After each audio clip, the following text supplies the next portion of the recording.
Hi, this is Dark Journalist. Today we have an epic show for you. Best-selling author and investigative reporter of our ancient past, Graham Hancock, is here with us.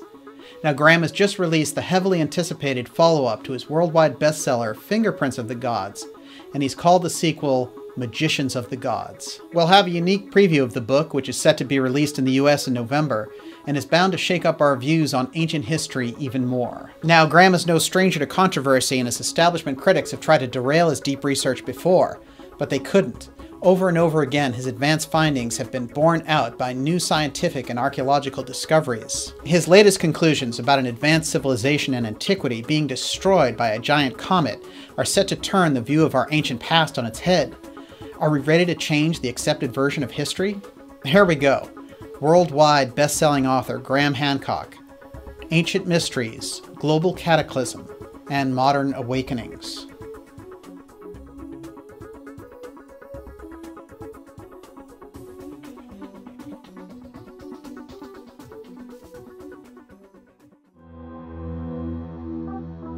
I would suggest that the lost civilization was a more spiritual civilization. The second cataclysm occurred 11,600 years ago. That's when they went down. And it was the survivors of that cataclysm who then were filled with the resolve to save something. If Western technological civilization were to be affected by the same kind of cataclysm that occurred between 12,800 and 11,600 years ago, our civilization would definitely not survive.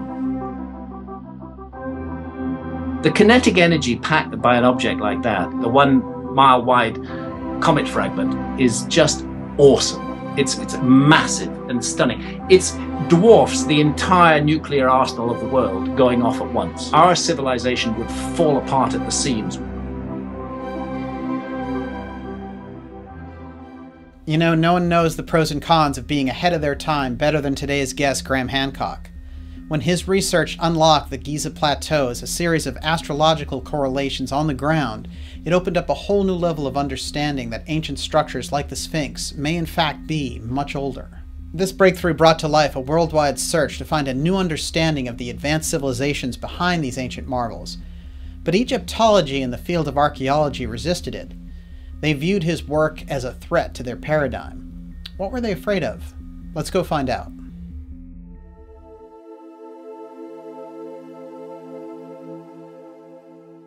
Graham, welcome. I've been following your work for many years, and it's great to have you on the show. Nice to be with you. Now, the new book is out in the UK, and it will be out here in the US in November.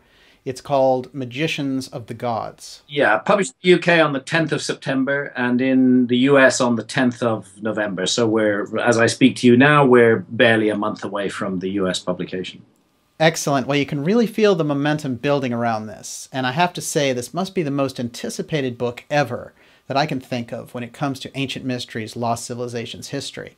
Now, your first breakthrough book, Fingerprints of the Gods, was a worldwide bestseller, of course, and really set the tone for so much of this deep research into our ancient past and opened up a new conversation about these ancient civilizations being far more advanced than the traditional model would have us believe.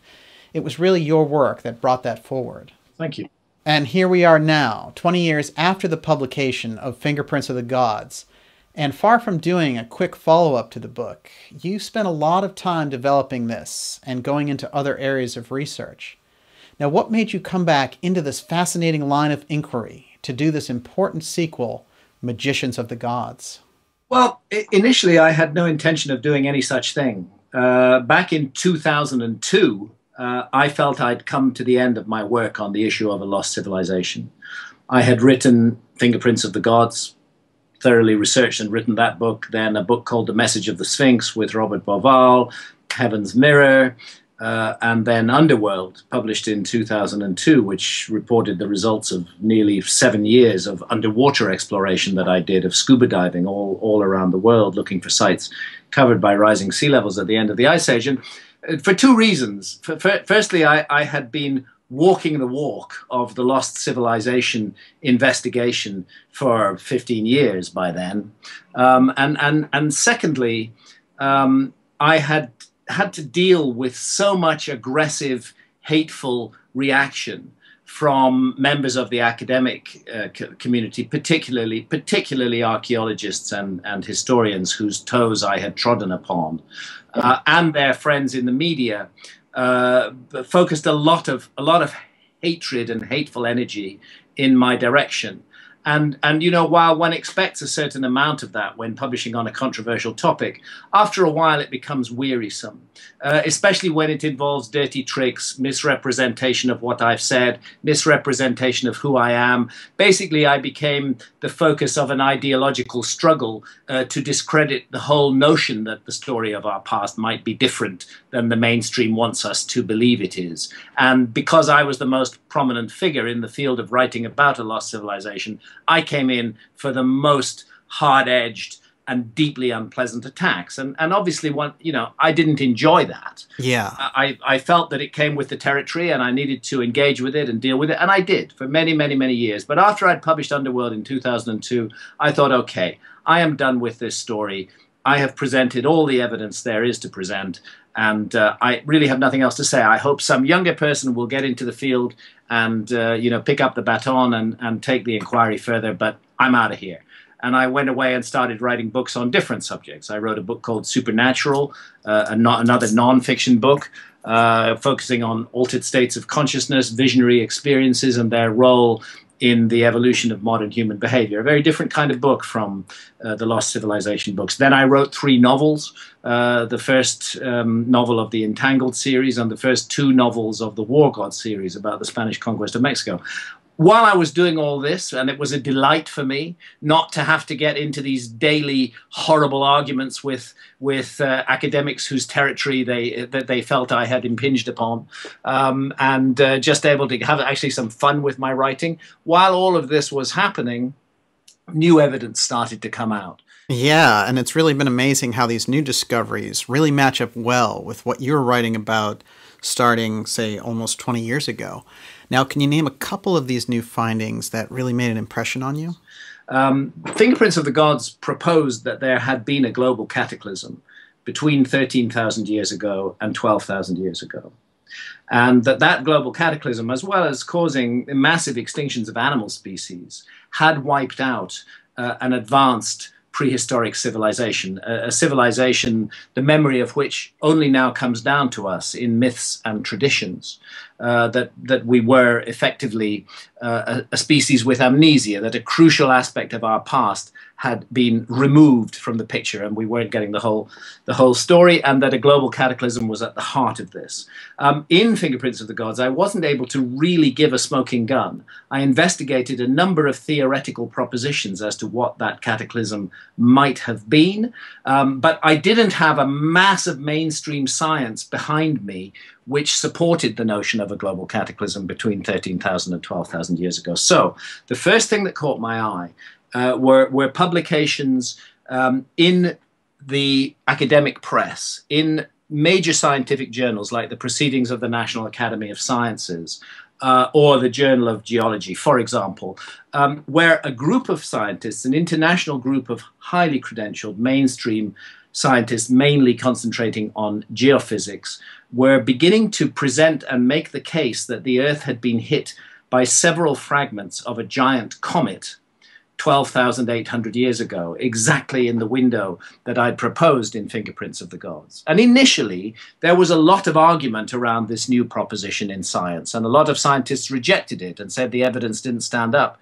But as the years went by, the team of scientists working on this progressively hardened their case. They were able to refute every attempt to refute their findings, and they were able to continuously add new evidence. And the latest paper published in the Proceedings of the National Academy of Sciences just in July 2015, just 2 or 3 months ago, really absolutely settles the matter. That not only do we have all these sites around the world that contain evidence of a cosmic impact with fragments of a giant comet, but we now can prove absolutely that this all happened in a single moment. We're not looking at the consequences of an event spread out over hundreds of years. This all happened like one afternoon across 50 million square miles of the Earth's surface. It truly was an extinction-level event. It was accompanied by massive animal extinctions. It was accompanied by huge and unexplained sea level rises, and then a sudden plunge of global temperatures. And so I couldn't ignore that. Here in exactly the window that I'd proposed for a global cataclysm that cost us a whole civilization, without hard science to back it up, I now find in the 2000s, and particularly from the year 2007 onwards, that the professional journals are carrying scientific data that documents a massive cataclysm 12,800 years ago. So that's what sparked my interest again. I felt I need to pay attention to this, but I was still reluctant to get drawn back into it. Meanwhile, in parallel, I was aware of developments in a number of archaeological sites, most notably the archaeological site of Göbekli Tepe in Turkey, which is in itself rewriting history. What we have here is a gigantic series of megalithic stone circles with pillars of solid stone weighing in excess of 20 tons, with precise astronomical alignments, with incredible organization and management of the site. And the dating is absolutely cut and dried and beyond dispute. This site is at least 11,600 years old. Amazing. And it doesn't fit in to the existing picture of history. It doesn't fit in at all. Megalithic sites of that type, I mean, we're looking at something that's, 50 times bigger than Stonehenge. Megalithic sites of that type are not supposed to have begun to be developed until about 5,000 years ago. So to find one that's definitively dated to 11,600 years ago is very troubling for the mainstream historical model. And then something else. I mentioned the Comet impact 12,800 years ago. The world plunged into a cataclysmic deep freeze, but then exactly at 11,600 years ago, which is the date that's given for Göbekli Tepe, another cataclysm occurs. There's another episode of massive sea level rises, and mysteriously global temperature shoots up. Just as it shot down 12,800 years ago, it shot up equally fast 11,600 years ago. It turns out that this is more fragments of the same comet that hit the Earth 12,800 years ago. The original object was a giant comet, more than 200 kilometers in diameter. It began to break up into fragments which spread out along its orbital path. And that's an orbital path that the Earth still crosses twice a year. 12,800 years ago, some fragments of that giant comet hit the Earth, primarily hitting the North American ice cap, but having global consequences. And then 11,600 years ago, more fragments entered the Earth's atmosphere. This time, the impact was in ocean. And the result was to send up a huge plume of water vapor into the upper atmosphere, creating a greenhouse effect that explains the warming that occurred. So we have actually a cataclysmic episode, a series of cataclysms. One gigantic one, 12,800 years ago, and then another one, 11,600 years ago, that's almost on the same scale, but that tips the balance back and puts the world back into a warming phase again. And that's intriguing because 11,600 years ago, the date that we know Göbekli Tepe was established, turns out to be the same date that Plato gives for the submergence, the cataclysmic submergence of the lost civilization of Atlantis. Now, Atlantis has been a notion or an idea that has been ridiculed by mainstream science. And archaeologists and historians, they just dismiss it as something that Plato made up. Right. But he said he got the story through his family line from his ancestor Solon, who had visited Egypt and had been told the story of Atlantis in Egypt, and that this was passed down and eventually reached Plato. And what the priests had told Solon, Plato's ancestor, was that the submergence of Atlantis in a single terrible day and night, after which mankind had to begin again like children with no memory of what went before, had happened 9,000 years before the time of Plato. And that is 9,600 BC. which in our terms is 11,600 years ago, which is the date of the founding of Göbekli Tepe. Right. So we have to consider the possibility that this mysterious series of megalithic structures that were deliberately buried by whoever made them represents a transfer of technology. That what we have is a hunter-gatherer population in southeastern Turkey, that the survivors of a lost civilization who already know everything that needs to be known about megalithic architecture settle amongst them, and that they transfer that skill to them. They transfer the technology of how to make these things. And the crucial issue for me is that at exactly the same moment that hunter-gatherers supposedly woke up one morning and invented megalithic architecture with the largest and greatest megalithic site that's ever been built, they also decided they'd invent agriculture that morning too. Right. And that's when we see the widespread distribution and uptake of agriculture happening in precisely the same region. And I think what that adds up to is not a group of hunter-gatherers who woke up with a magical inspiration one morning, but a group of hunter-gatherers amongst whom had settled people who already knew how to do megalithic architecture and already knew the principles of agriculture.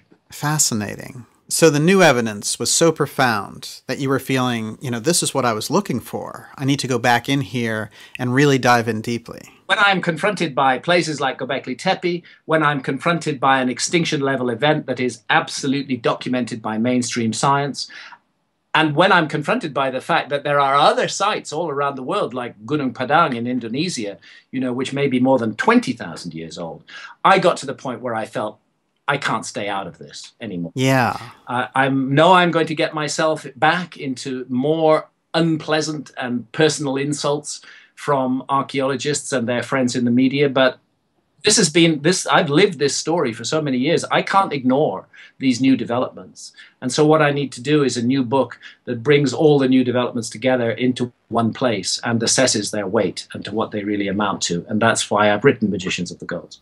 Yes, and it's fascinating to note here that so many of the new archaeological discoveries now are just starting to catch up with the work that you were putting out there in that period some 2 decades before. Yes, there is an element of that. I don't want to be too hasty and to start crowing and saying I've been proved right, because we're not there yet. But okay. But the tendency in discovery is to support the idea of a lost civilization rather than to reject it. In other words, we have an existing model of history, and particularly an existing theory about the origins of civilization. And it's supposed to have been a slow, gradual process, hunter-gatherers gradually settling down, experimenting, learning a bit about agriculture, turning themselves into farmers over several hundred or 1,000 years, and then more complicated settlements, large villages become towns, and then about 5,000 years ago, the first truly megalithic architecture and the really big city cultures like in ancient Sumer and ancient Egypt. That's the mainstream model of history. And so far, its explanatory power has been quite effective. But when we have sites like Göbekli Tepe that just bust that model completely apart, then we find ourselves searching for a new model that can explain the new facts. And that's what's happening. That's the tendency, both in terms of the global cataclysm and in terms of the discovery of archaeological sites that do not fit the existing pattern. The trend in discovery supports the notion of a lost civilization. Just a month ago, less than a month ago, in September 2015, we're talking now at the beginning of October 2015, less than a month ago, a huge megalithic site was discovered 130 feet underwater off the coast of Sicily in the Mediterranean. We know from sea level rise curves that that site has been underwater for at least 9,500 years. Huh.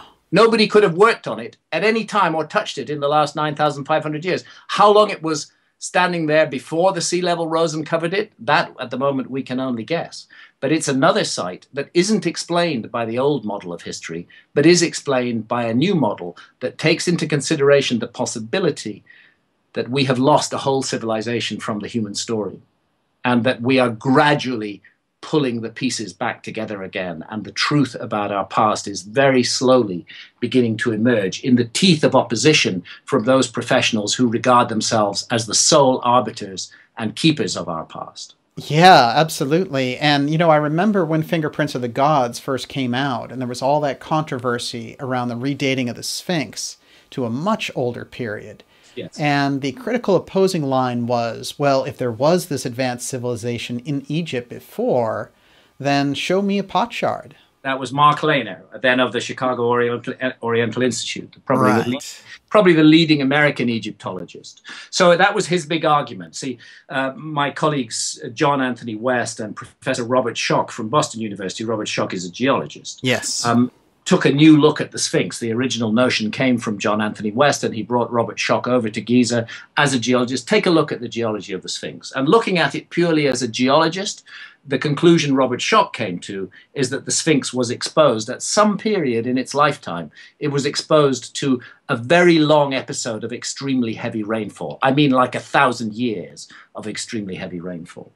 And the fact is that you have to go back to this cataclysmic episode between 12 and 13,000 years ago to get that kind of climate in the Sahara Desert in Egypt.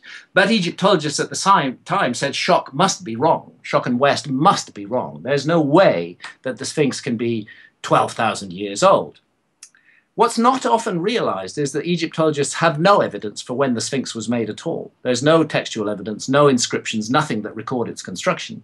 But they just sort of derive it from the context and conclude that it must date to, they think, 2,500 BC, 4,500 years ago. So their argument was, if there was a culture 12,000 years ago that was capable of creating something as massive as the Sphinx, and of creating the megalithic temples that stand in front of it. Because when the core body of the Sphinx was created, it was created by cutting out a trench all around the rock that forms the core body. And from that trench were taken the limestone blocks that are now seen in the so-called Valley Temple and the Sphinx Temple in front of the Sphinx, some of them weighing more than 100 tons. So the argument of Egyptologists was impossible. This cannot be the work of a lost civilization. If there was a civilization that could create the Sphinx and its megalithic temples 12,000 years ago, we would find lots of other 12,000-year-old megalithic sites, and there are none. See, Egyptologists could get away with saying that in 1992. Right. But this was before Göbekli Tepe was discovered. And since Göbekli Tepe has been discovered, that whole argument just goes out of the window. We can just forget about that argument. Because Göbekli Tepe is real, it's there, it's staring us in the face. It's at least 11,600 years old. And if you can make Göbekli Tepe, then you can make the Sphinx. Wow. Well, that really is fascinating. One of the things that caught my eye when I was reading the book were your conversations with Klaus Schmidt, who was the lead archaeologist who discovered Göbekli Tepe. Yes. And he just happened to be there when you were visiting the site and gave you a guided tour of the excavations. A very nice encounter with Klaus Schmidt, much to my surprise, because normally when I turn up unannounced on archaeological sites, the reaction I get from archaeologists is one of extreme hostility. A lot of them simply won't talk to me. It's a matter of turning their backs and walking away, as though, I don't know, a vampire has crossed the threshold. Unbelievable. Or something like that. But Klaus Schmidt knew absolutely who I am, and he had no hesitation whatsoever. He took it upon himself to thoroughly show me around the site and to really explain every aspect of it to me. That's when I really got it, that this site had been deliberately buried. Because he showed me areas of new excavation where they're exposing more pillars that are still under the ground. And he showed me the earth that surrounds those, which is a mixture of earth and stones, and demonstrated absolutely clearly this is not some natural buildup of sedimentation. This is hundreds of human beings with buckets pouring earth and stones and deliberately covering all this. So he helped me to really get that. Right. And he helped me to understand the whole layout of the site and how significant a site it is for archaeology, while at the same time still insisting that it wasn't actually rewriting history, because Klaus Schmidt at the end of the day is a mainstream archaeologist, and it's very difficult for them to say, oops, we got everything about the origins of civilization wrong. Yeah. He preferred to see it as adding a new chapter to the human story, like 5,000 years before the next chapter, very curious argument, which I engage with in the book, and I don't think that makes a lot of sense. But I appreciated the time and the generosity that he gave me, and his willingness to allow me and my partner Santo, who's a photographer, to really get down into those enclosures and study the pillars properly. And this was an unusual experience for me with archaeologists. It's interesting. He was an unusual man. Klaus Schmidt, that was in September 2013 that I spent 3 days going around the site with him. But when I went back there in 2014, he wasn't there. And a week later in Germany, he died. Klaus Schmidt passed away the summer of 2014 while swimming of a heart attack, unfortunately. And that's left Göbekli Tepe in a bit of a vacuum now. It's not clear who's taking over the excavations or whether they will pursue it with the same energy that Klaus Schmidt did. But it's interesting to know his story because how did he discover the site? Yes. Well, it turns out that the site had actually been surveyed decades before. It had been surveyed in the 1950s by a team of American archaeologists who were looking for prehistoric stuff. And then they saw sticking out of the ground of what looked like a sort of pot-bellied hill. That's actually what Göbekli Tepe means in Turkish. It means a pot-bellied hill. They saw some edges of very finely cut and shaped pillars sticking out of the ground. And they looked at them and they thought, that is really great workmanship. This is not ancient. This must be Byzantine. It's probably a medieval cemetery of some sort. That's what they concluded. And so they abandoned it and didn't look further.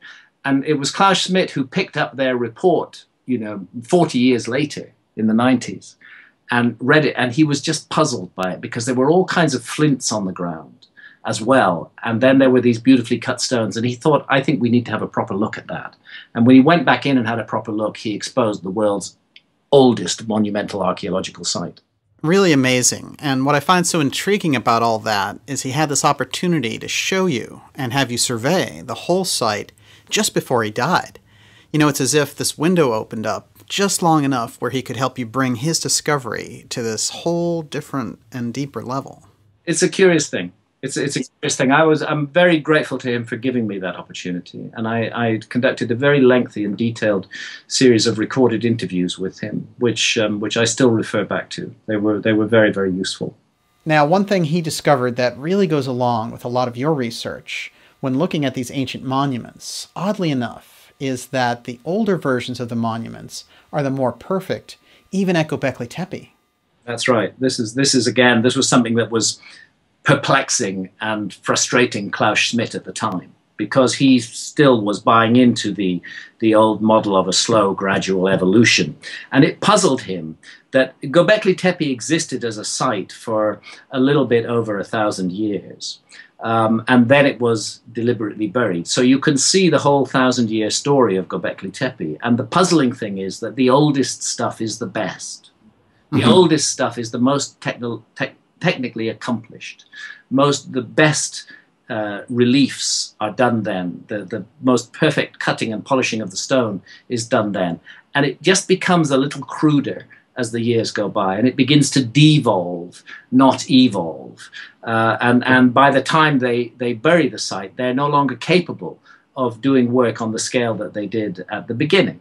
So this seems to go against the deeply ingrained evolutionary model, where things are supposed to start off simple and primitive and gradually work their way up to complex. The opposite seems to happen at Göbekli Tepe. But of course, we can explain that easily if we regard what we see at Göbekli Tepe as a transfer of technology from settlers from a more advanced civilization who had survived the cataclysm, the second cataclysm 11,600 years ago, and had settled down, had chosen to take sanctuary amongst hunter-gatherers in Turkey, and then transferred some of their technology to them. Well, of course, the first stuff would be the best then, because it's the freshest, closest to the original technology. And then as those original survivors die, they've passed on some of their knowledge, but not enough, and it begins to devolve. So that's why I say that we are coming to the point where we need a new model of the origins of civilization. The old model that we've been taught in our schools and universities for 100 years is no longer fit for purpose.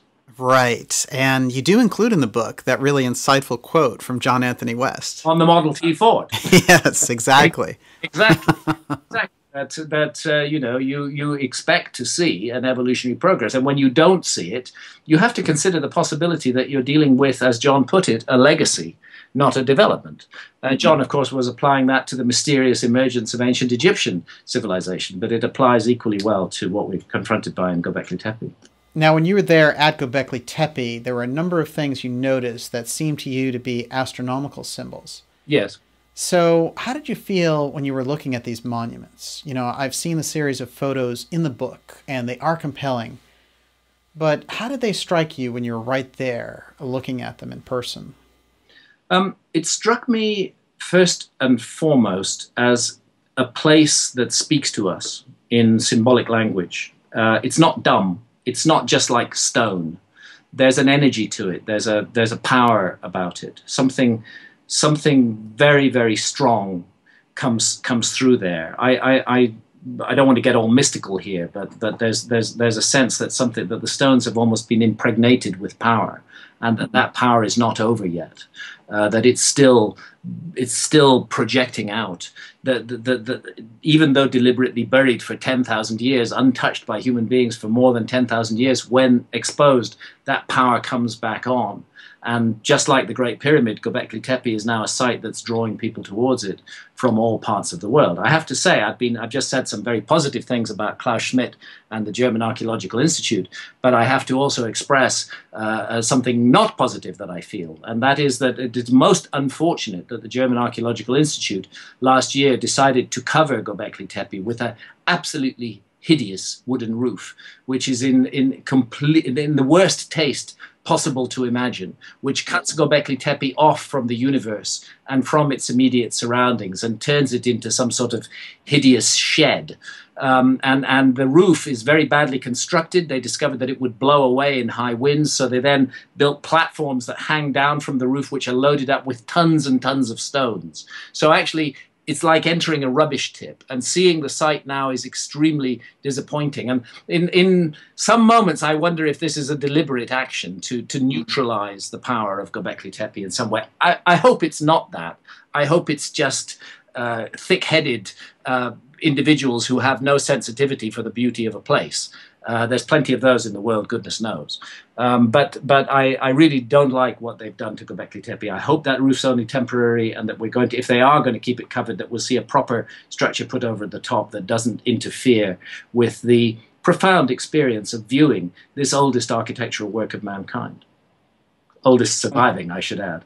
Yeah, well, more to discover. Oldest yet discovered, because more turns of the spade are discovering us more. This is happening all around the world. That's true. And it seems like with the new technology we have now, like sonar scanning and all of these advanced visual tools, that so many of the assumptions and conclusions that have come down to us as gospel from the 19th century in archaeology, in Egyptology, are eventually going to be blown away. Yes. But these people who control that whole apparatus of the institutions, they're not going to be very happy about that. You know, it's almost as if they'll have to pass away before we get any real progress on these things. Yeah, this is the case. I mean, we are in the middle of what, in terms of the history of ideas, is called a paradigm shift. We have been living with a particular paradigm or model of our past for 100 or 200 years, and that model is effectively the property of a particular group of specialists who we call archaeologists and historians. And the model has served them reasonably well up till now. But we are now getting to the point where so much anomalous information is coming forward which the model can't explain, that the model itself, for any reasonable person, is threatened. And that we are beginning to realize that we need to find a new model that can accommodate all of this information. Whenever you have a paradigm shift occurring, that's what happens. It's not like the whole community of people who are vested in the old model just say, oh yeah, great, we get it. Right.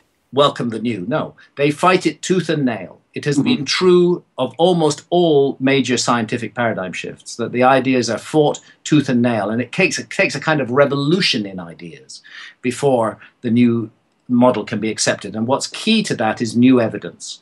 Because scientists are not, sinister or crazy people. They're rational people, just like you and I. And if they are confronted with enough new evidence that they cannot explain with their existing model, sooner or later they have to say, this model doesn't work anymore. We need a new one. We need to look again at the origins of civilization. And what's driving that most strongly is the evidence for an extinction level event, indeed a series of extinction level events between 12,800 and 11,600 years ago. That is the time when civilization, the long story of civilization, is supposed to have begun. And to create a model of the past which says that, but has nothing to say about the extinction level global cataclysm that occurred immediately before that moment, is very bad science in my view. Yeah, absolutely. Well, it's so interesting because the idea that Göbekli Tepe and its creation was associated with this extinction level event lends credence to this idea of the entire site being a time capsule. Yes. And that's what it feels like. It feels like a place that was deliberately, but we know it was deliberately buried. The question is why. I feel rather strongly that it was deliberately buried as a time capsule. It was something that was intended to be rediscovered in the future. Whether by accident or design, it's been rediscovered in our time. We should be considering, whatever it is, it's clearly a message from the remote past. We are not often presented with that opportunity where we dig up a man-made hill and discover underneath it a structure that our ancestors made almost 12,000 years ago. I mean, this is very unusual, and the structure itself may have a great deal to tell us. So we should be looking at it as a window through which we may look into the ancient world, into aspects of the ancient world that have previously been hidden from us. It's a tremendous opportunity, and it's not alone. There's another site, Karahan Tepe, which is 50 miles away, which has got exactly the same profile of a potbelly hill, T-shaped pillars sticking out of the ground. The limited archaeology that's been done, and it confirms it's a Göbekli Tepe age site, but so far no full-scale excavation has been undertaken, and it sits in a farmer's backyard. And Göbekli Tepe itself, the excavations may not continue. Klaus Schmidt's discussion with me, he said, frankly, they only had money for another 2 years of excavation. So that, you know, if they don't get more funding, they're going to have to close that site as well. So it's really crazy, you know, that we have the opportunity to really get to grips with aspects of our past that have never been seriously considered by science before, and we're just passing it by. It's a most unfortunate thing, but I think the drive is there in the public. I think the public are not satisfied with that anymore, and there's a demand for answers. Well, let's go further with that. How do you feel the climate of the global society is for these ideas now versus 1995 when Fingerprints of the Gods first came out? You know, what do you think has changed in terms of the recognition of our true history? When I wrote Fingerprints of the Gods, when I published that in 1995. The way that information was spread around our society was very different from how it is today. In 1995, there was still what I call the cult of the expert. You only had to be Professor X or Dr. Y and make some grave pronouncement, and 99% of the population would believe you and not challenge you or question it any further. That attitude to authority, that willing to abase ourselves before authority and say, yes, you are the expert, you are right, tell me what to believe, that's gone in the last 20 years. There's a whole new spirit in the world today, which is a spirit of inquiry, which is a distrust of experts, because we've had the experience again and again and again of being lied to by so-called experts who serve the interests of big pharmaceutical companies, for example, so-called experts who serve the interests of the military-industrial complex will tell us all kinds of so-called facts as to why we should spend yet more money on weapons of mass destruction. But when we really dig into it, we find that it's all lies and that we are being deliberately hoodwinked and deluded by experts. So the status of the expert in our society has plunged in the last 20 years. At the same time, the big media that used to have a stranglehold on information and that could effectively block whole areas of information from reaching the public, the big media have been completely undermined by the internet. Now we can communicate with one another directly around areas that we are passionately interested in, and we don't need a newspaper mogul to give us permission to read that story. So you know, everything is changing, and so it's a very special time, I think, that we live in, a time of flux where old ideas are coming up for questioning in ways that they never had before, when the technologies and the mechanisms are there that allow us to question those old ideas, and when there's a new spirit and an awakening in the air. Oh, it certainly is. And I guess my question for you is, how do you see that progress? You know, when you're out there doing lectures now, and you're looking out at the audience, do you think back to when Fingerprints of the Gods first came out? And if you bring that forward to 2015, you know, putting out this new sequel, Magicians of the Gods, and this whole new wave of information that's been coming out, do you reflect over those 20 years and say, you know, this is great progress that we've made on the question of the lost chapter of humanity? Or do you say, you know, we should be really so much further along? Well, in terms of public reception of these ideas, there is no doubt that there's been a radical change in the last 20 years, and that the general public is more receptive to ideas that question the established model of things than was the case 20 years ago. And this is being particularly driven by young people. People from their late teens through into their early 30s are who I see predominantly in my audiences when I give public lectures now. Back in the mid-90s, I was seeing a much older profile, people in their 50s and 60s. They're still there. I'm still getting people in there, but there's a really a drive for change amongst the younger generation. And because I have the opportunity to go out and speak publicly a lot, and because I'm in front of audiences all over the world, often I see this very, very clearly, and I see how it's being driven by young people. There's a new questioning spirit in the world, and it's questioning everything. And this is a really good development for the human race. Yeah, well, that's very interesting, and I do really see that it's starting to happen.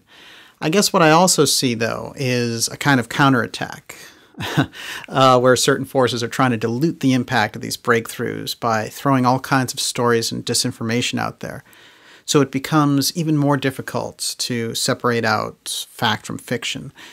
Now, how do you see that? There's definitely a counterattack afoot, and again, I'm an old hand in this world, because I've been presenting this case for a lost civilization for a very long time, and I've seen just about every dirty trick that the establishment can throw at me and at my colleagues and friends in this field. And some of those tricks are pretty dirty, and it's a kind of ideological warfare. That ideological warfare was much more effective in the 90s than it is today. These days, when those kind of tricks are pulled on you, the public is very skeptical about the trick, not about the individual it's being pulled on, but because again, it comes down to this fact that we don't trust the experts anymore, and for good reason. So for a team of experts to stand up and say this man is wrong, that's not enough. That actually is more likely to inspire people to look into the work rather than drive them away from it, because people are thinking for themselves these days. And there was less of that in the 90s. Less of it. It's true. There's certainly been this awakening taking place.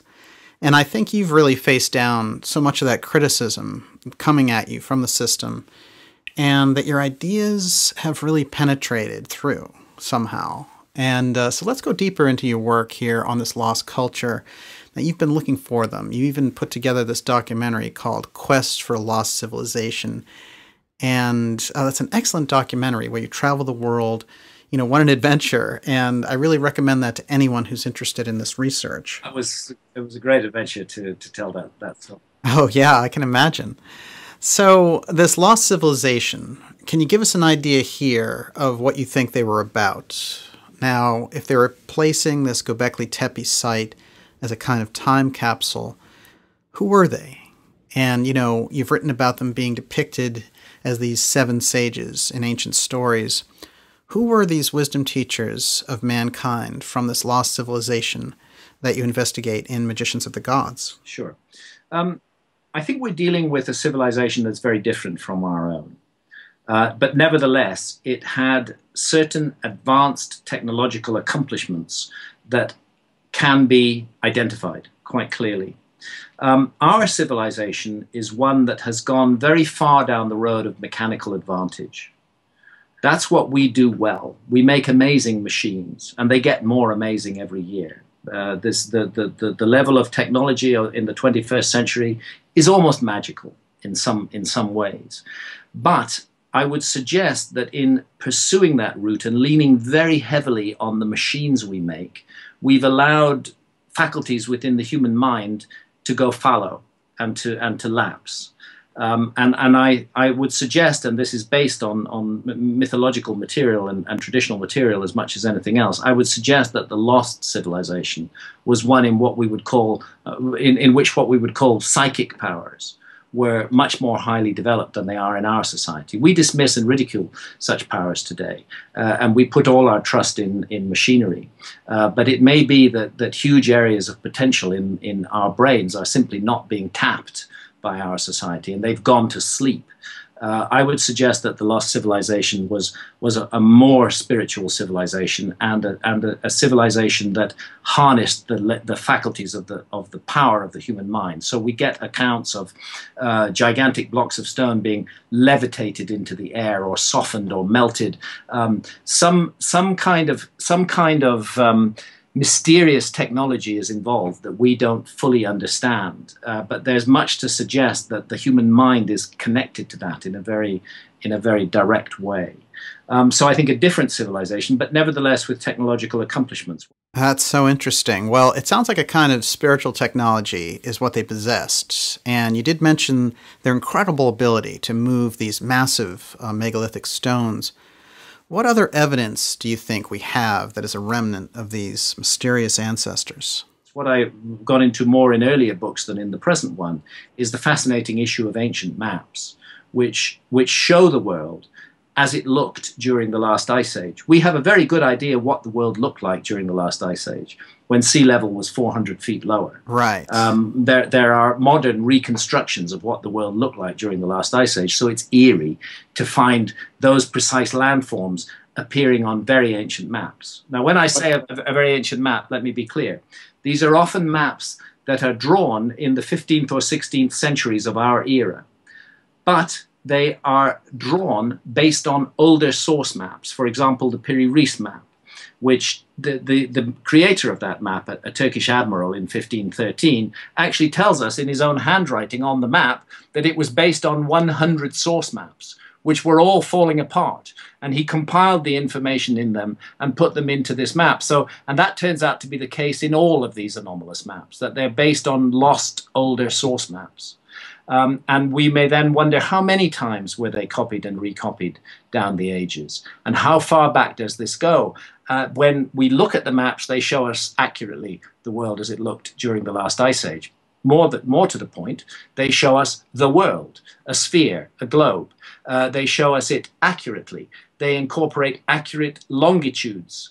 Latitude on a map is difficult, but not that difficult. It's possible to work out your latitude from the height of the pole star above the horizon. Right. But longitude is a really difficult problem to solve. And our civilization solved it using chronometers that could keep accurate time at sea, so that you would always know when it was noon in Greenwich, and you could then tell how far east or west of Greenwich you were, depending on the local noon. So to find accurate longitudes in ancient maps based on even more ancient source maps is really puzzling, because our civilization didn't crack the longitude problem until the late 18th century. So this looks like evidence for a former civilization during the Ice Age that had the capacity to explore and map the world, and to do so with levels of accuracy that are at least comparable with those of our own civilization in the late 18th and early 19th century, but more than 12,000 years ago. Yeah. So and there's so much of this. Then, one of the places I visit in Magicians of the Gods is the incredible site of Baalbek in the Lebanon, where we have 3 blocks of stone, the so-called trilithon, built into a very anomalous freestanding megalithic wall, and each of these blocks weighs more than 900 tons. Amazing. They're raised up 30 feet above the ground. And Wow. they'll find other blocks still in the quarry, which I believe were covered by sediment throughout almost all of history. The mainstream archaeologists attribute the whole of the project at Baalbek to the Romans. I don't think the Romans even knew these gigantic blocks were in the quarry. Some of them weigh almost 1,500 tons. You know, we're dealing with a culture and a civilization that just did things differently from we do. That for them, moving these huge blocks of stone was a relatively easy thing to do. Otherwise, why do it? You know, it doesn't make sense. They did it as though it was an easy thing for them. And for us, even today, even at the peak of our technology, with the best machines and the best mechanical advantage, shifting 1,500-ton blocks is a really difficult thing to do. Yeah, it's perplexing and a real mystery. How did they do the things that even now pose these huge logistical problems for us? It's a major puzzle, and when we come back, we're going to explore how they decided to preserve this ancient knowledge, and if we've even begun to rediscover its significance. Stay with us. Dark Journalist goes deep. My question is, what are you seeing now?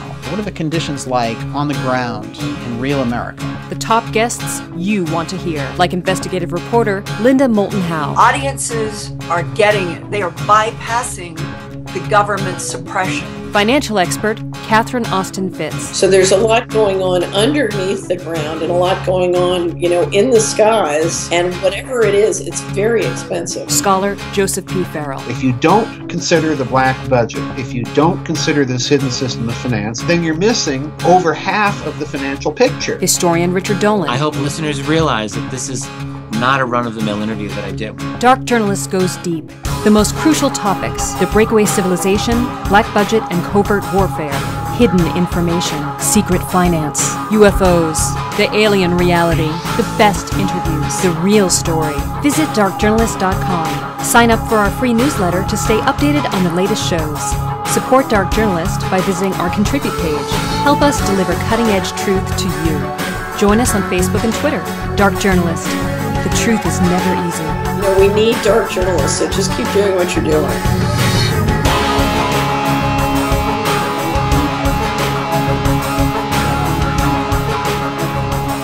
And we are back. This is Dark Journalist, and I'm here with best-selling author Graham Hancock. Graham is now releasing his long-awaited sequel to the worldwide bestseller Fingerprints of the Gods, and it's called Magicians of the Gods. You know, I've been spending a lot of time with it since my copy arrived here last week, and it's a remarkable tome of research of our true ancient past, very, very different from what we've been taught our ancestors were all about. Now, Graham, we're confronted with this puzzle of an advanced ancient civilization back there, at least 12,000 years ago, that could perform amazing feats of architecture, had a genius grasp of mathematics and geometry, and could even map the world. And they also possessed a wisdom and spirituality that seemed to inspire everything that they did. So, in your work, it seems you're proposing that at a certain point, they decided, we're going to have to preserve all this. What was it that was happening to them that they realized the need to do this? I think that again, I have to speculate, but when I look at the whole field of evidence on this, I would say that that decision to try to preserve all of this was taken after the first massive cataclysm, the cataclysm of 12,800 years ago. And I think that that cataclysm radically degraded, but did not completely destroy the lost civilization. When the second cataclysm occurred 11,600 years ago, that's when they went down. And it was the survivors of that cataclysm who then were filled with the resolve to save something, to preserve something. And where could they go? They settled amongst hunter-gatherers. That's what would happen to us in the world today. If Western technological civilization were to be affected by the same kind of cataclysm that occurred between 12,800 and 11,600 years ago, our civilization would definitely not survive. Humanity would survive, but our complicated, sophisticated, deeply interconnected technological civilization would not survive. Very few people in the modern world know how to survive, actually. Some do, but most people don't know how to hunt. They don't know how to gather. They don't know how to plant crops. We all depend on other people who know that. There's a network of specialisms, and that's a very fragile state of affairs. So if we were hit by 5 or 6 fragments of a comet, as happened back 12,800 years ago, it's important that people be clear what's involved with a comet impact. You're having objects that can be a mile in diameter, okay, a mile wide, which are coming into the Earth's atmosphere at about 70,000 to 100,000 miles per hour. Whew. The kinetic energy packed like an object by an object like that is just awesome. It's massive and stunning. It dwarfs the entire nuclear arsenal of the world going off at once. Just one single impact with a 1 mile wide comet fragment accounts for more explosive energy than the entire nuclear arsenal of the Earth. Huge tsunamis, gigantic flooding, skies filled with ash and darkness, a nuclear winter sets in. It's important to be clear that this is an absolutely devastating and utterly shattering disaster. Our civilization would fall apart at the seams. Within 3 days, there would be no food in the cities, because all the cities are supplied on a just-in-time basis. Those supply lines would break down. Feral gangs would start roaming the streets, robbing and looting. The moral structure of our society is very flimsy and would rapidly fall apart. In short, all our much vaunted achievements would be over and done with very, very rapidly. Where would those of us who survived go? Who could look after us? Who could help us to survive? And who might we be able to transfer some of what we know to? The answer is hunter-gatherers. There are still hunter-gatherers in the world, in the Amazon jungle, in the Kalahari Desert, in southern Africa, and they do know how to survive. Yeah. I mean, these guys know how to survive in the most extreme and difficult circumstances. A global cataclysm of that nature, while it would affect an urban civilization radically, would leave hunter-gatherer civilizations relatively untouched. And that's what I think happened with the cataclysm of 12,800 to 11,600 years ago, that it wiped out an advanced civilization. There were survivors, and those survivors might have been quite random. You know, some of them might have had technical skills, others might not have. They might have been, I don't know, writers or hairdressers. Right. You know, what we get is the fragments that those who knew stuff, who survived, were able to pass on to the hunter-gatherers they settled amongst. Right, and it's fascinating because we have so many recurring stories in these different cultures that you've studied, where there's a flood myth, a destructive cataclysm myth, all around the world. Yeah. Now, one of these I found intriguing in the book was the Sumerian legend of Oannes, whose story fits again that pattern of 7 sages of wisdom who help humanity in these stories. Oannes, yes, you mentioned the 7 sages, and I didn't pick you up on that. It's an important point. All around the world, there are traditions of a group of 7 sages, 7 wise individuals, who come in a time of darkness after a cataclysm, who teach the benefits and the gifts of civilization to, guess who? Hunter-gatherers. Right. That is the case in Sumer in Mesopotamia, where the civilizing hero is called Oannes, which is a short form of the Sumerian name Uanadapa, who was the leader of the 7 sages. In India, in the Vedic texts, we have again a reference to 7 sages who survived the cataclysm at the end of the last age of the earth and re-promulgate the knowledge from that time into the new age of the earth. We have 7 sages are considered to be the founders of Easter Island. The 7 sages are spoken of extensively in the Edfu building texts in ancient Egypt. So it's weird that all around the world, this particular idea of sages bearing the wisdom that is necessary to create civilization appear and provide that wisdom. And again, this is associated with post-cataclysmic events. So it's a very intriguing situation. And I go into it in some length in Magicians of the Gods, because I think it's fascinating. Whenever we find these cross-cultural comparisons that can't be explained by a model of history that doesn't allow for a lost civilization and that doesn't even allow for any diffusion of ideas. I mean, for God's sake, according to the mainstream model, nobody's supposed to have crossed the Atlantic until 1492. And that is just absolute rubbish. It's just absolute unmitigated nonsense. Of course people would cross it. It's not even that difficult to cross the Atlantic. That's true. Of course people were doing that long before. Definitely. You only have to look at the voyages of Thor Heyerdahl. Thor Heyerdahl proved it, proved that this can be done. I was privileged to know Thor Heyerdahl. He was a remarkable and amazing man, and he had very strong views on the possibility of a lost civilization. He regarded it as highly likely. He believed in the Atlantis myth. And very interestingly, I think if Thor were still alive, he would be all over Göbekli Tepe. Because the similarities between Göbekli Tepe and the Easter Island figures are actually really quite stunning. And I go into that again in quite a bit in the book. Yeah, and you cover so much interesting ground in the book. Now, one thing I was really curious about was this symbol that you saw at Göbekli Tepe, which you realized was a pattern that you've seen in other ancient sites that you've visited over the years. And it's this unusual handbag motif related to a sacred image. Now, Yes. Can you go into that here? Well, I can, because again, what is intriguing is we call this iconography. It's the imagery that is used by particular cultures. And in Mesopotamia, associated with the seven sages, there is the imagery of a certain bag that all of them are shown holding.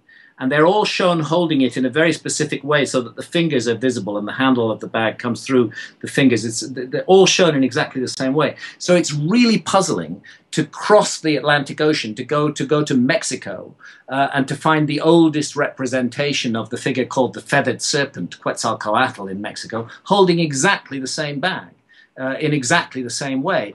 And then, lo and behold, the same bag, three of them, in fact, turn up on the top of Pillar 43 in Enclosure D in Göbekli Tepe, where we know that it's 12,000 years old. So, how do we explain this? Is some extraordinary, amazing coincidence? Or are we looking at something like the badge of office of an insider group of people whose project is to pass on the knowledge of civilization?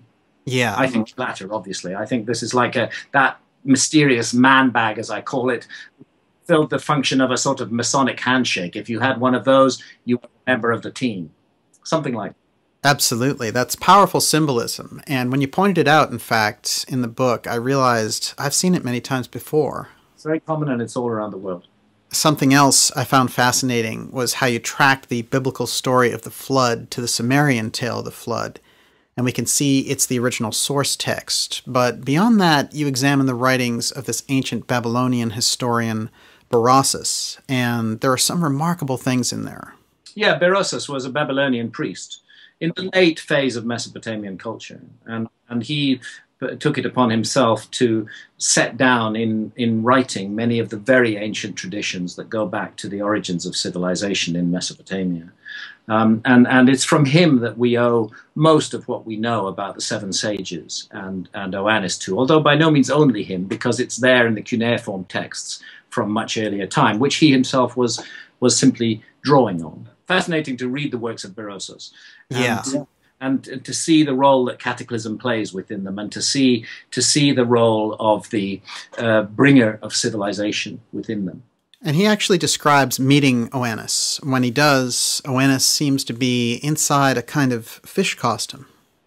Yeah, and that's how he's shown in all of the three-dimensional relief carvings. Right. The archaeologists refer to them as fish-garbed figures. So they all wear a fish on their heads. It's like a fish headdress, and the tail of the fish hangs down, but then their human legs are there. And that's how so Berossus describes them as a strange hybrid creature, which is part fish and part human. But that has the voice of a man, has the tail of a fish, but underneath that the legs of a man were visible.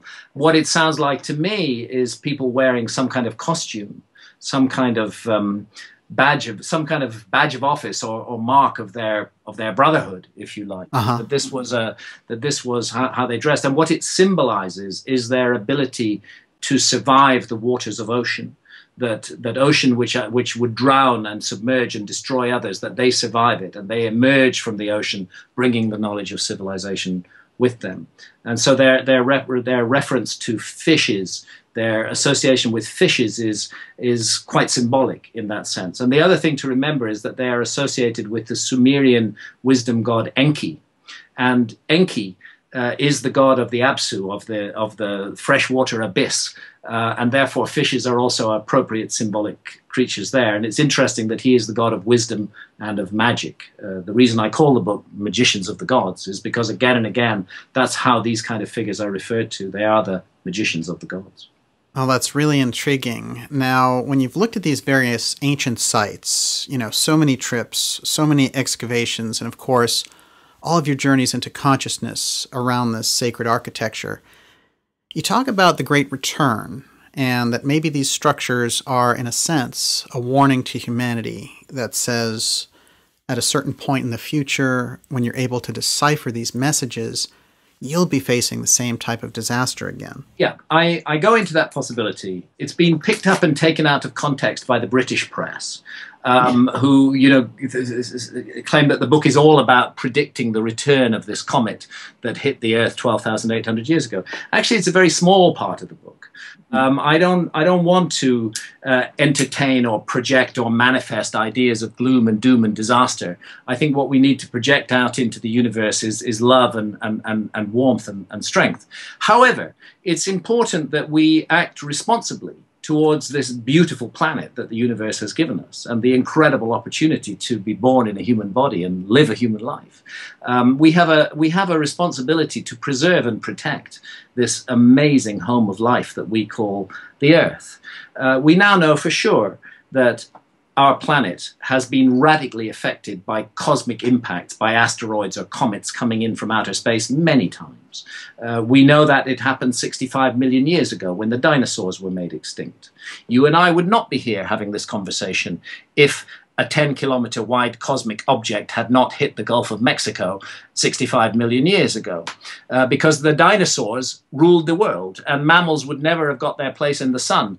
By making the dinosaurs extinct, the room was made for mammals to evolve and become what we are today. And we now know that between 12,800 and 11,600 years ago, there was a second series of massive cosmic impacts, which again had a radical effect on the story of the world.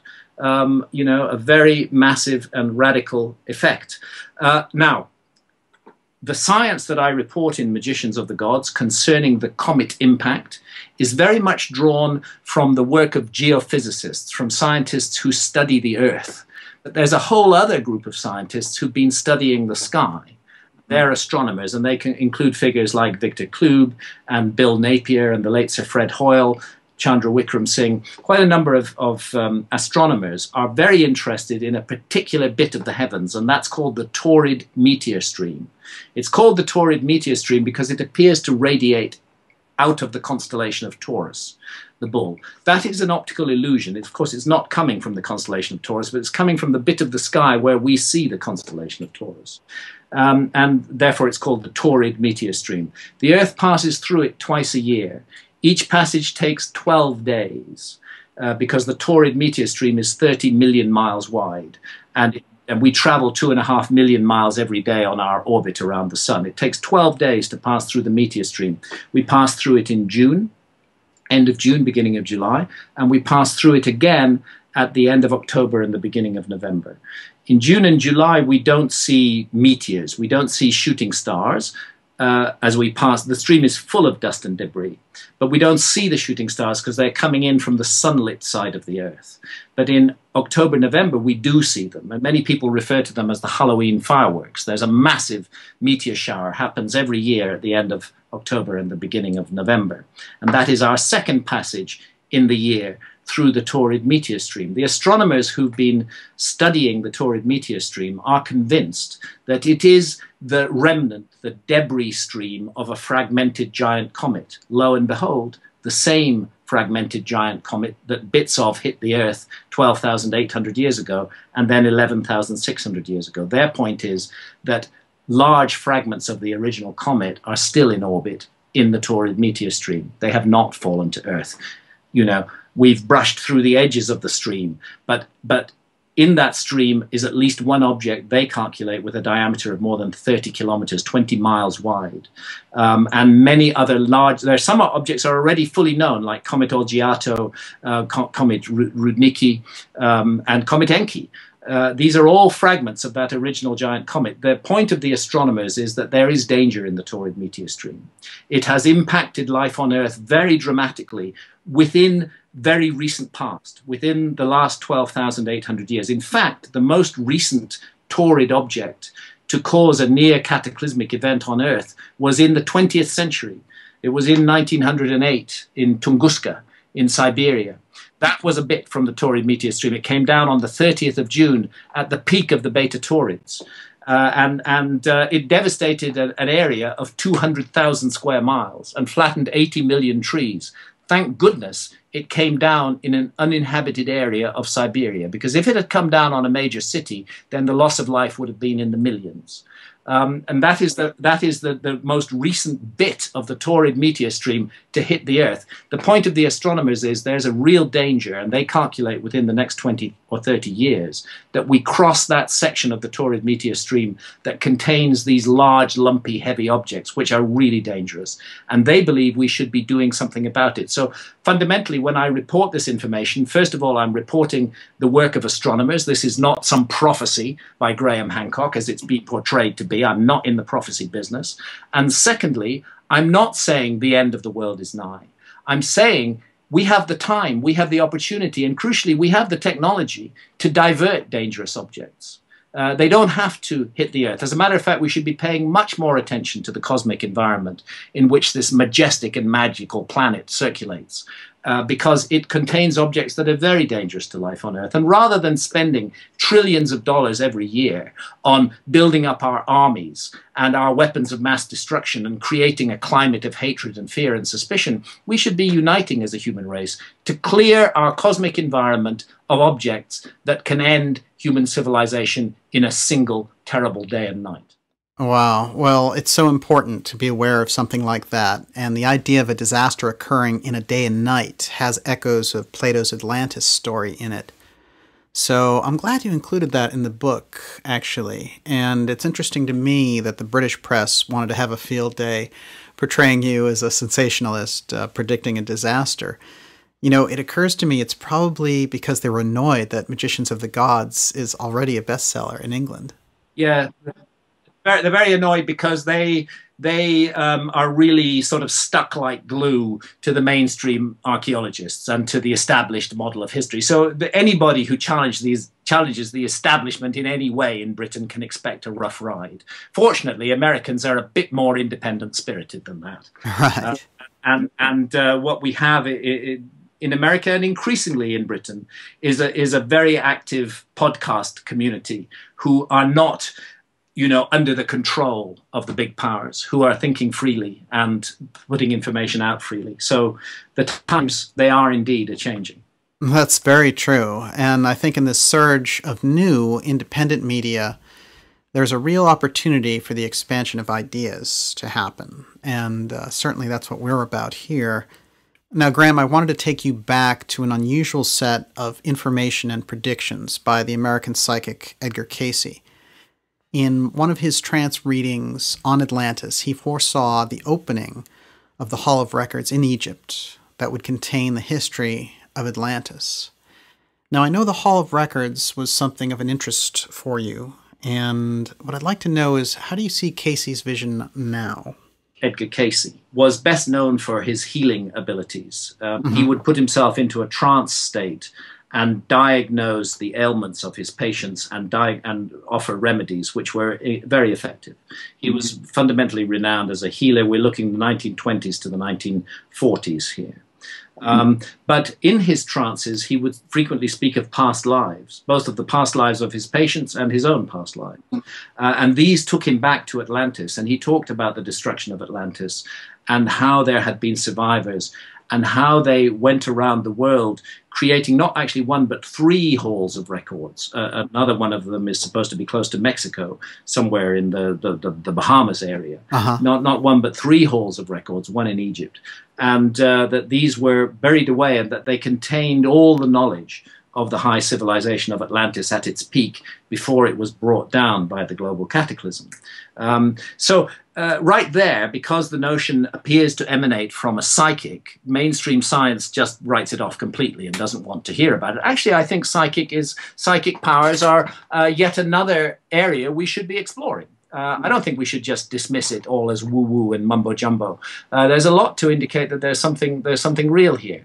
But because it came from a psychic, it's been dismissed by the mainstream. What the mainstream ignore are the powerful ancient Egyptian traditions that speak effectively of a hall of records, of an archive of knowledge from the past, which is associated with the ancient Egyptian wisdom god Thoth. So the number of the secret chambers of the sanctuary of Thoth is sought for by the pharaohs, looking to create their monuments. They want to refer to an ancient archive. There's a stela called the Inventory Stela at Giza, which is ignored by mainstream Egyptologists because it contradicts their view that the Sphinx was made in 2500 BC by a pharaoh called Khafre. Why does the Inventory Stela contradict that view? Because it says the Sphinx was already there and remotely ancient in the time of Khafre's father, Khufu, and that it was damaged, and that Khufu referred to very, very ancient records in order to restore the Sphinx as it had originally been made. Fascinating. So this notion of an archive of evidence, information, knowledge from the past is very strongly ingrained in the ancient Egyptian traditions. It gives credence to the notion that there is buried at Giza an archive. Of course, one of the interesting things that Casey said about the Hall of Records was that the entrance to it was under the Sphinx's right paw. Now, you've been there at Giza. Do you think there's any chance of that? Certainly we know from seismic work that there is a large, regular, rectangular chamber about 45 feet beneath the left forepaw of the Sphinx. And that, if it hasn't already been secretly investigated by Egyptologists, which is quite possible because a lot goes on at the Giza Plateau that we are never told about. Yeah. If it hasn't already been investigated, it urgently requires investigation, and it's a relatively easy thing to do. Well, interestingly enough, the former Egyptian Minister of Antiquities, Zahi Hawass, who you know all too well, has some very strange connections on this. And actually, I should mention first that Zahi recently walked out of a debate with you before it even started. Yeah, he walked out of a debate. He promised to do it for a year, but when it came down to it, he stormed out and wouldn't do it. Unbelievable.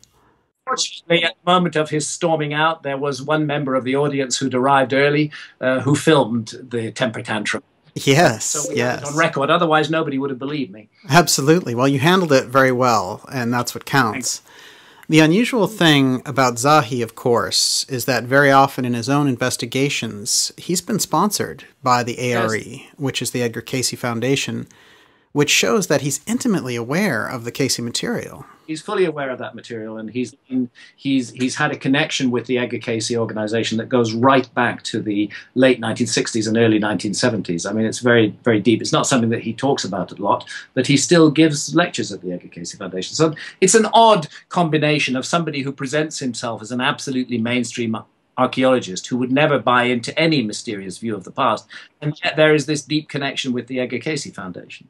I just find that very curious somehow, and it does open up this question of some of these official archaeological institutions doing their own investigation of a Hall of Records while doing this dance in public, as you said, of sneering at anyone who mentions it. Interesting. We know that of a number of projects. When I say we, I'm speaking to myself, John Anthony West, Robert Val, Robert Schock, other colleagues who work closely in this field and are regularly at Giza. We know for sure that a seismic project was conducted at Giza, which was funded by a number of millionaires associated with the Edgar Cayce Foundation, and supervised and authorized by Zahi Hawass. You can't do anything at Giza back in the 90s without the permission of Zahi Hawass.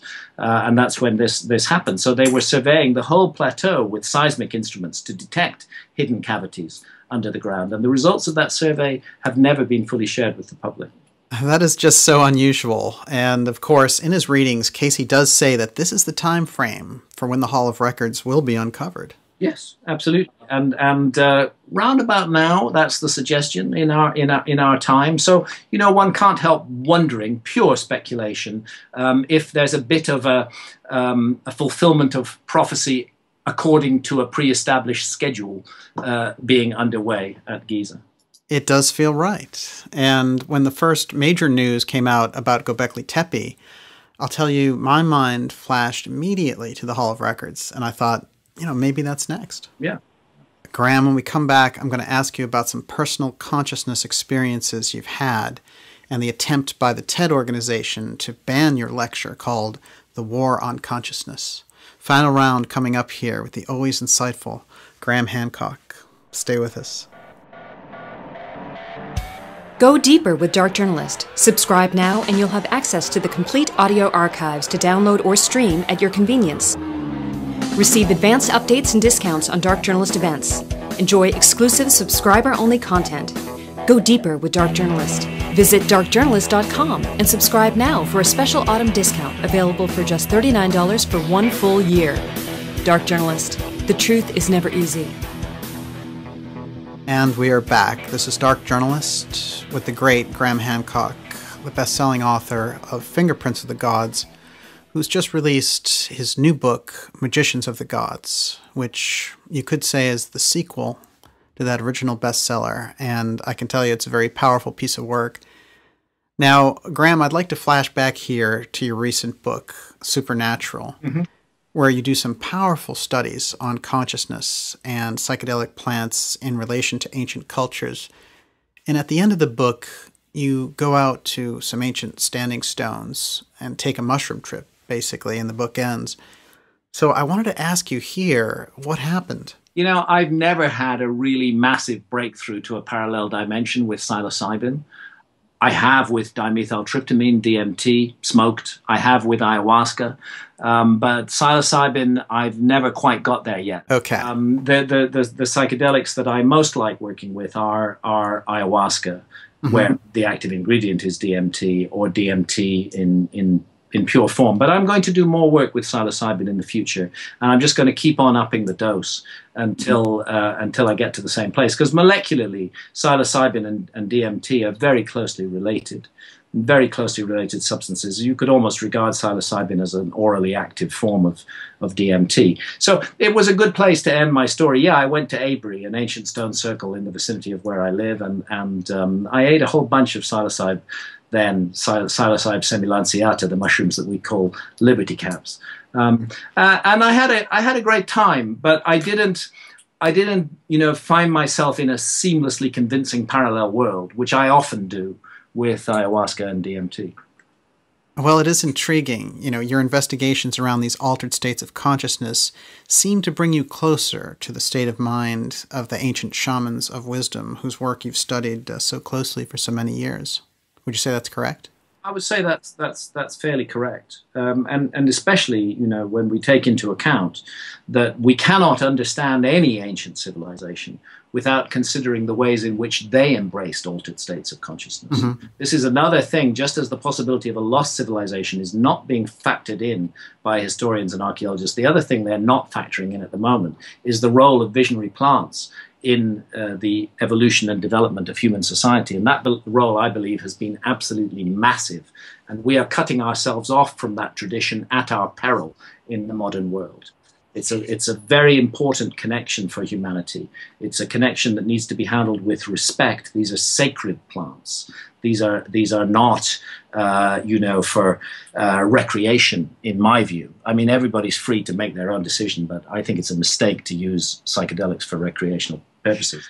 So our society, by demonizing these substances, is making, I believe, a huge error, and is an aberration when set against the whole story of human experience, during which visionary experiences have been embraced and deliberately cultivated.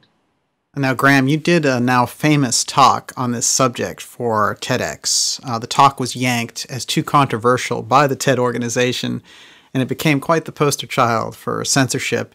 There was a huge outcry when this happened. Well, yeah, so TED took it off the TEDx YouTube channel after it had been up there for a couple of weeks and got, 32 or 33,000 views.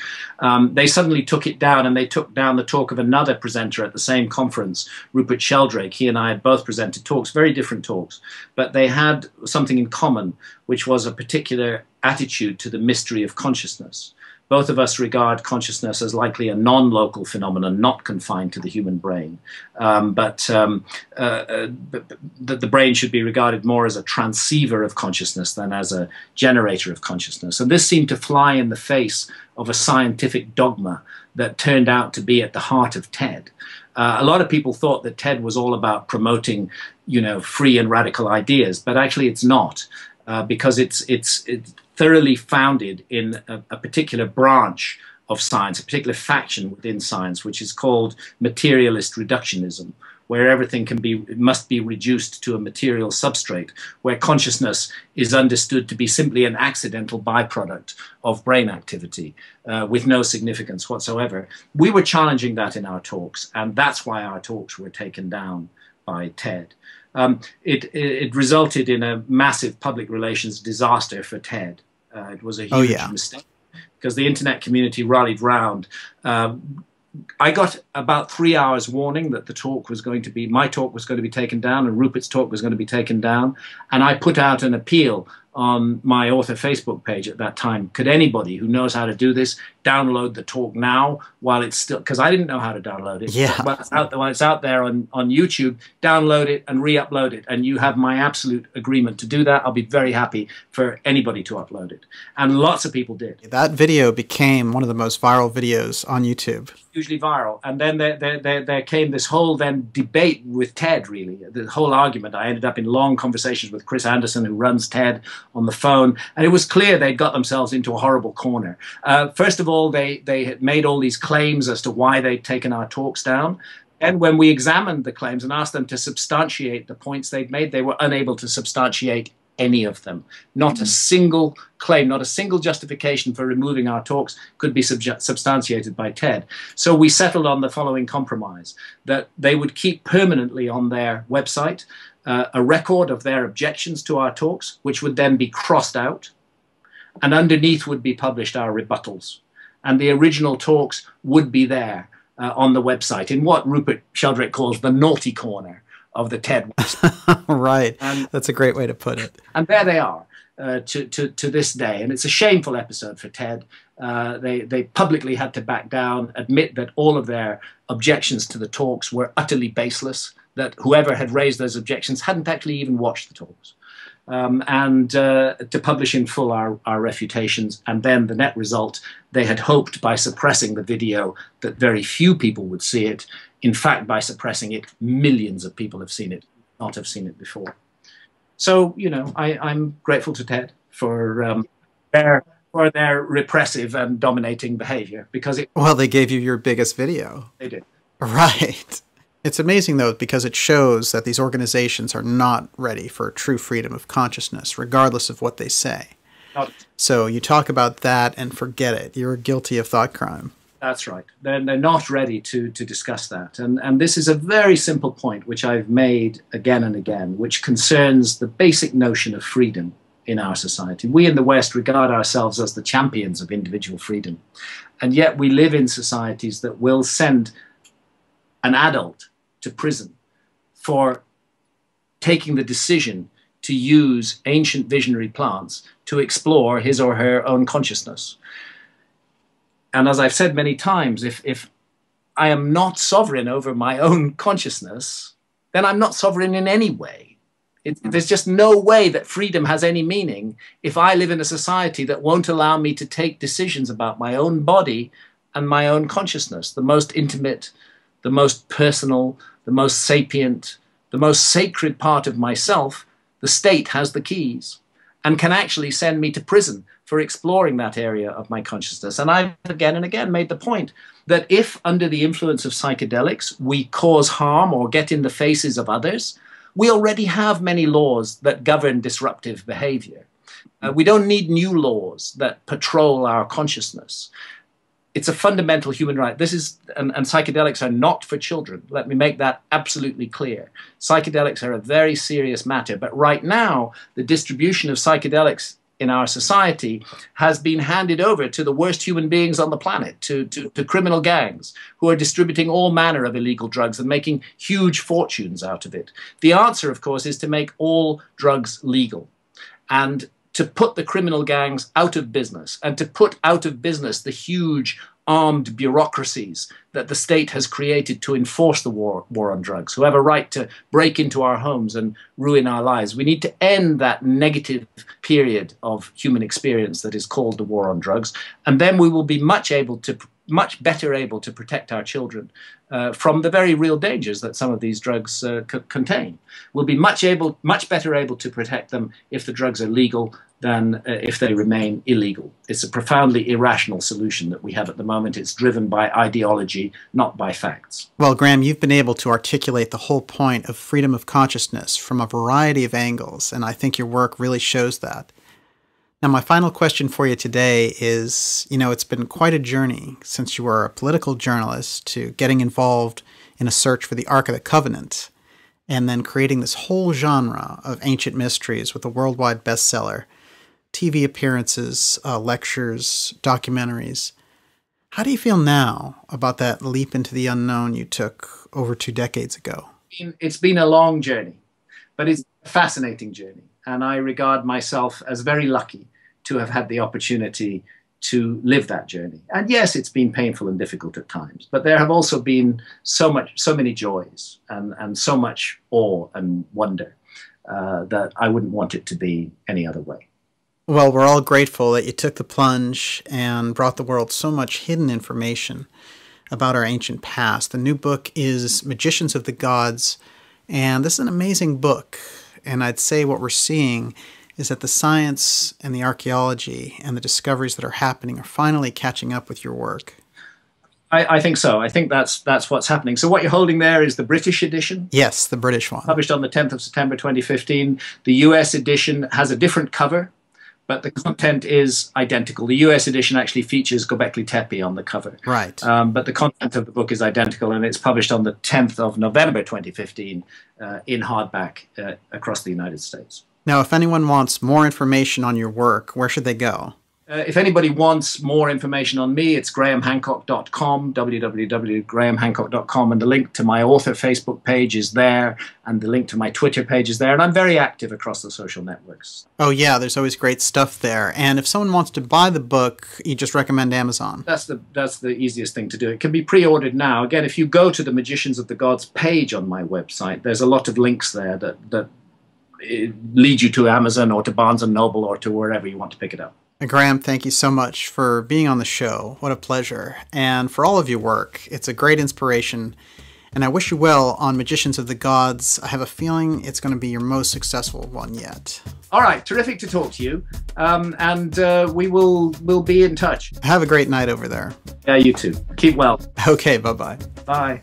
Thank you for joining me for this powerful episode with best-selling author Graham Hancock on ancient mysteries, global cataclysm, and shifting paradigms. You can find more special reports, interviews, and documentaries at www.darkjournalist.com. You can also visit our YouTube channel and subscribe for the latest videos. See you soon.